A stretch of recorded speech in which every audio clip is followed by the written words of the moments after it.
서울의 한 주택가. 20년째 동네에 문구점을 하고 있는 오만호 씨는 요즘 경기가 나빠져 한 달에 100만 원 벌기도 버겁습니다. 그래도 20년 전 가입한 연금 보험이 있어 노후 걱정은 없다고 생각했습니다. 매달 24만 원씩 15년을 납입하면 60살 때부터 해마다 1,400에서 1,600만 원씩 받고 60세와 77세, 88세 등에는 여행 자금과 장수 축하금도 나옵니다.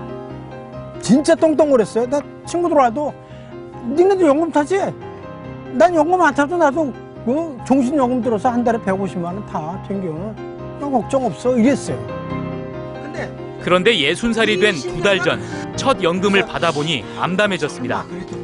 당시 가입 설계서엔 첫 해 1년 동안 1,940만 원이 나온다고 적혀 있는데 실제 연금은 1,000만 원가량에 불과했습니다. 그나마 내년부턴 1년에 500만 원 남짓 나옵니다. 한 달에 4, 50만 원꼴. 생각했던 금액의 3분의 1 수준으로 깎인 겁니다.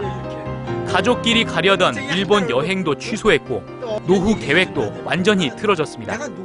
너무해요. 이거는 진짜 너무한 거예요. 이거는 진짜 사기치는 거예요. 이 소비자한테 사기치는 거예요. 도둑놈이 칼만 안 들었지 죽으란 얘기예요. 20년 동안 간직했던 가입 설계서엔 금리가 떨어져도 연 7.5%를 보장해준다고 적혀 있습니다. 너무 화가 나서 보험사에 항의했더니 보험사 직원이 과일 들고 찾아와서는 판결문 하나를 건네주고 가버렸습니다. 왜 다른 사람 해서 졌는데 해봐라인 얘기죠. 쉽게 해서. 그러니까 소송해봐야 소용없다는 얘기죠. 그런 얘기예요. 노후를 준비해라, 인생의 황금기를 풍요롭게 설계하라며 보험사들은 연금 가입을 권합니다. 그런데 이 연금 상품에 가입했다 손해를 봤다는 사람들이 많습니다.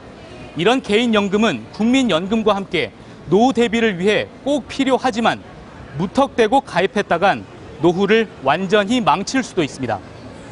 안녕하세요. 지난달부터 연금을 받기 시작한 58살 오점자 씨도 19년 전 가입 당시 안내받았던 것보다 실제 수령액이 크게 줄었습니다. 연 800만 원 예상액이 올해는 600여만 원, 그나마 내년부터는 3,400여만 원에 불과합니다. 80살까지 2억 4천만 원 나온다던 연금 총액은 실제로는 1억 원 넘게 줄어듭니다.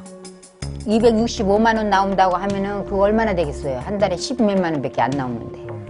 근데 여기 준다는 대로나 줘야 될 거 아니에요. 현재 연금을 받는 사람들은 대부분 1990년대 가입했고 연 7.5% 확정금리를 보장받는 조건이었습니다. 김혁분 씨도 이 말을 믿고 연금 보험 상품 5개에 가입했습니다. 그런데 나중에 연금을 받고 보니 애초 설명과 너무 달랐습니다. 88살에 5,200만 원 나온다던 연금은 실제로는 4천만 원이 깎일 예정입니다. 우리는 진짜 제가 이거 들면서 그때는 저게 동화줄이다. 우리 노후에 살아갈 수 있는. 그런데 썩은 새끼줄만 또 못하게 됐다는 얘기죠. 그렇다면 보험사들은 왜 연 7.5% 최저 보장 이율을 지키지 않는 걸까? 설계서를 보면 연금은 기본연금과 배당연금으로 나뉩니다. 기본연금은 지급액이 확정된 연금이고 배당연금은 보험사가 수익에 따라 배당하는 연금을 말합니다. 그런데 최저 보장 이율 7.5%가 적용되는 건 기본연금뿐입니다. 이 때문에 900만 원 준다던 배당연금이 실제 41만 원만 지급된 겁니다. 보험사에서 지금 그 연금에게 얹어가지고 확정배당연금 또는 증액연금, 가산연금이라고 가입 설계서에 이렇게 그림을 그려가지고 판매를 했는데 이것이 정확히 들어맞은 적이 한 번도 없고 거의 다 제로로 물거품이 돼버렸습니다. 이거예요, 이거. 이게 뭐예요? 보험사에 따지면 직원이 찾아와 미안하다며 사은품만 주고 갈 뿐이었습니다. 안 버리고. 보험사들은 작은 글씨이긴 하지만 가입 설계서에 배당연금은 변동될 수 있다고 써놨기 때문에 법적으로 문제가 없고 보험사도 저금리로 손해가 커져 배당연금을 지급할 수 없다는 입장입니다. 기대보다 낮아진 수익률은 회사도 마찬가지로 기대했던 당초의 금리보다 낮아졌기 때문에 많은 적자를 떠안고 같이 가고 있는 상황입니다. 배당할 여지가 없다는 거죠? 예, 현재는 배당할. 감독기관인 금융감독원도 법적으로 방법이 없다는 입장입니다. 가입 설계서상에 이제 조그만 글씨로 보이지 않는 그런 걸로 할 경우에는 법원 등에서 그걸 그 소비자 편보다는 보험회사 편을 들어주고 있는 게 지금 사실입니다. 고객님이 현재 당사의 목돈으로 유권 돌아올 줄 자금이 알았다가 어이없는 푼돈을 받는 경우도 있습니다.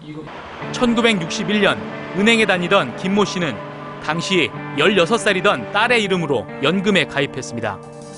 17,600환을 일시에 납입하고 50년 뒤인 2012년에 딸이 연금으로 12만 환을 받는 상품.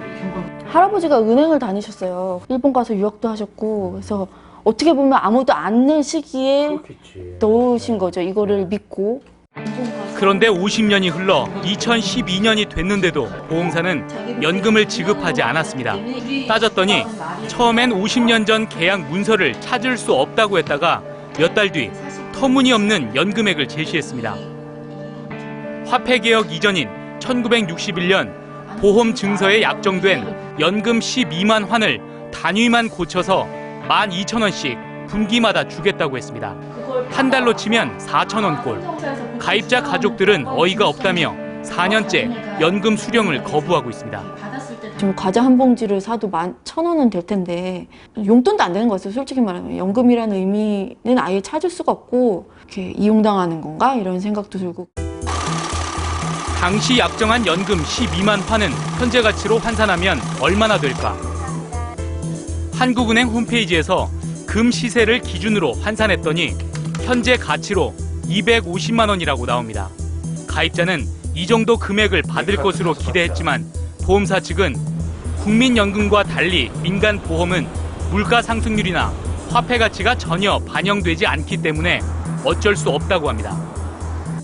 예컨대 50년 후에 매달 100만 원씩 준다고 약정했는데 50년이 지나고 보니 100만 원이 식사 한 끼에 해당하는 금액밖에 되지 않는 상황이 발생한다면 이는 어쩔 수 없는 일입니다. 금리에 따라 변동되는 연금들도 불만이 많기는 마찬가지입니다. 박모 씨는 2012년과 2014년에 즉시연금 상품에 각각 가입했습니다. 5천만 원씩 일시에 납입했고 이자 생활비처럼 매달 연금이 지급되는 상품입니다. 똑같은 보험사에 똑같은 상품이지만 작년 11월부터 유독 한 개 상품 연금만 12만 7천 원에서 9만 5천 원으로 매달 3만 원 넘게 깎였습니다. 공시율이라는 거는 법으로 정해진 거거든요. 이거를 해놓고 자기들 마음대로 많이 주고 싶으면 많이 주고 적게 주고 싶으면 적게 주는 이런 믿지 못하는 회사하고 어떻게 거래를 하겠습니까?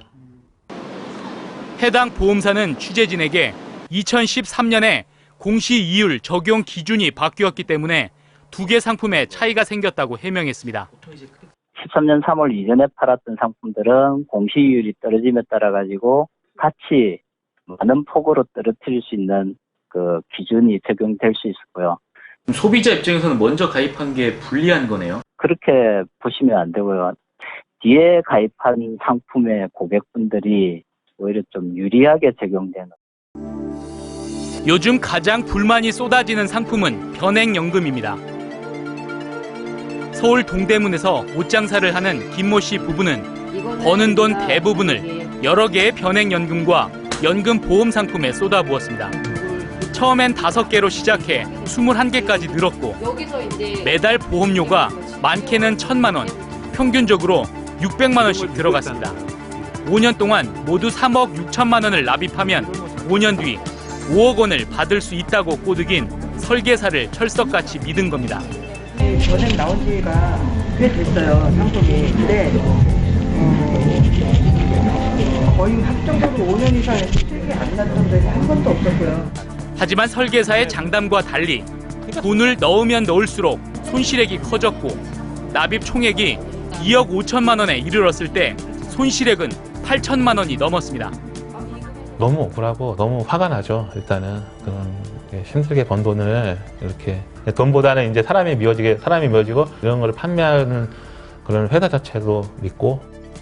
김 씨 부부는 보험사와 설계사를 상대로 소송을 벌였지만 1심에서 패소했습니다. 재판부는 상품 가입 당시 콜센터 직원과 전화 통화에서 김 씨 부부가 상품 설명을 잘 들었다고 답한 녹취를 근거로 보험사 손을 들어줬습니다. 상품 설명에 대해서 잘못된 점에 대해서 나중에 그 설계사가 인정한 녹취록이나 동영상까지도 제가 확보하고 있는 상태에서 회사를 상대로 소송을 건 거예요. 내내 했다고 해서 모든 거를 다 덮어버린다고 하면은 좀 불합리하지 않나. 변액연금이 수익은커녕 손실만 커지는 이유는 뭘까? 변액연금 상품은 사업비가 평균 11%에 달합니다. 가입자가 100만 원을 납입하면 보험사가 11만 원을 회사 운영비 등으로 먼저 떼어가고 나머지 89만 원만 적립됩니다. 이 89만 원을 펀드에 투자해 12% 이상 수익을 내야 겨우 원금이 회복되는 겁니다. 하지만 요즘같이 경제 환경이 나쁘고 저금리 시대가 계속되면 꾸준히 수익을 내는 건 불가능에 가깝습니다. 고객께서 생각하실 때는 내가 낸 보험료 전체가 펀드에 투자되는 줄 알고 계시겠지만 일부는 사업비로 빠져나간다는 점, 이런 부분을 좀 인지를 하셔야 될 것 같고.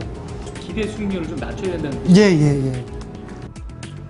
실제 작년 한 해 모든 변액연금 상품은 평균 10%의 손해를 봤습니다. 하지만 보험사들은 사업비를 뺀 적립금만으로 수익률을 계산하기 때문에 적립금 89만 원이 98만 원이 되면 10% 고수익이라고 발표합니다. 소비자들은 이익으로 착각하기 쉽지만 실제로는 원금조차 까먹은 겁니다. 보험사들이 발표하는 수익률은 펀드에 투입된 금액 대비 수익률을 발표하기 때문에 실질적인 소비자들이 생각하는 보험료를 낸 돈 대비 수익률이 아닙니다. 그래서 그것을 감안하게 되면은 최근 3년간 모든 변액연금의 수익률이 마이너스로 조사가 됐습니다. 변액연금의 이런 특성을 잘 모를 경우엔 차라리 안정적인 금융상품에 가입하라고 전문가들은 충고합니다. 본인이 금융 지식에 자신이 없고 또 앞으로 적립할 기간이 짧다 이렇게 생각하시면 이제 변액연금이나 실적배당형 연금보다는 차라리 은행이나 또는 뭐 자산운용회사에서는 국공채형이라든지 이렇게 이처럼 금융 지식이 부족한 소비자들만 손해의 책임을 지게 되는 상황이 개선되지 않고 있지만 보험사들은 여전히 판매에만 열을 올리고 있고 금융당국 역시 소비자들이 알아서 조심해야 한다는 식의 대책만 반복적으로 내놓고 있을 뿐입니다.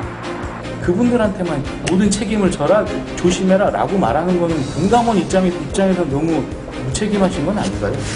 이번에 그 금융개혁 20대 과제에 한 꼭지로 선정이 되어 있습니다. 변액보험 관련 불합리형 관행 개선해서 그래서 올해 중으로 종합적인 대책을 마련해서 추진토록 할 예정입니다.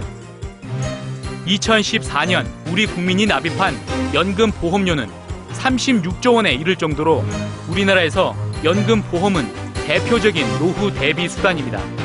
하지만 이를 고수익 재테크 상품으로 포장해 소비자를 현혹하고 이마저도 푼돈으로 돌아온다면 100세 시대를 맞는 우리의 노후는 위태로울 수밖에 없을 겁니다.